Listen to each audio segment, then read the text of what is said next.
Yahoo មករា des សួស្តីអ្នកគ្នាខ្ញុំមករាអូខេថ្ងៃនេះគឺមាន bullshit ថ្មីចង់ណែនាំជូនអ្នកនរគ្នាតែម្ដងតោះទៅមើលជាមួយគ្នា bullshit របស់យើងថ្ងៃនេះគឺឈ្មោះថា Suchi Hen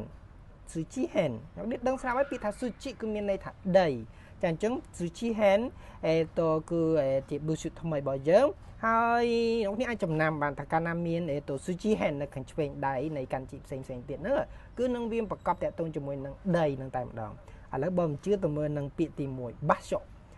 មានន័យថាទីកន្លែងអ្នកនេះទីកន្លែងណាមួយក៏ដោយជាទូទៅគឺនៅលើដីមែនណាហើយជាផ្ទះជា hall ស្អីផ្សេងរបស់ទាំងអស់ហ្នឹងអាគារក៏ដោយដែរក៏ប៉ុន្តែរបស់ទាំងអស់ហ្នឹងគឺសុទ្ធតែសាងសង់នៅលើដីនេះ Basho ទីកន្លែង Cheese ផែនទីសម្រាប់យើងស្វែងរកទីកន្លែងណាមួយទៅកន្លែងណាមួយគេគូជា map ជាអីចឹងទៅប៉ុន្តែស្រេចសរួចទៅផែនទីហ្នឹងគូហើយមិនក៏ដោយចាប់ទៅយើងមិនដើរតាមដីមិនទេតាមផ្លូវតាមអីហ្នឹងទៅស្វែងរកកន្លែងណាដែលយើងចង់ទៅអញ្ចឹងវានៅជាប់នៅលើដីហ្នឹងតដែរទេ Chiiki មានន័យថាតំបន់មកតំបន់គឺនៅកន្លែងណាមួយនៅលើដីហ្នឹងតែម្ដង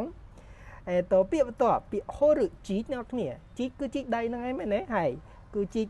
លើកោតតែម្ដងហើយជីកដីអញ្ចឹងក៏យើងប្រើមួយនឹង Bushu Suchi Hen ដែរជីកដីមកមានអាជីកមានអាកប់ចាអញ្ចឹងគឺកប់ Umeru ចាកប់យើងកប់ដីដែលវាក្លុកអីចឹងទៅយើងកប់នៅបន្ថែមក៏អានឹងក៏យើងប្រើ Umeru ដោយប្រើ Suchi Hen មួយទៀតអ្នកគ្នាដូចជាពលានហៅនៅអូសាកាណាគឺគេ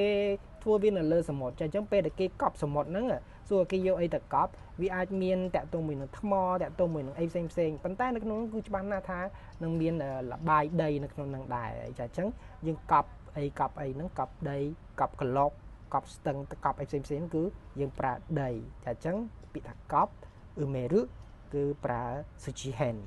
អូខេចាអញ្ចឹងអ្នកគ្នាចំណាំនេះកាលណាមាន Suchi Hen ពាក្យទាំងអស់ហ្នឹងគឺនឹងផ្សារភ្ជាប់ជាមួយនឹងដីនឹងតែម្ដង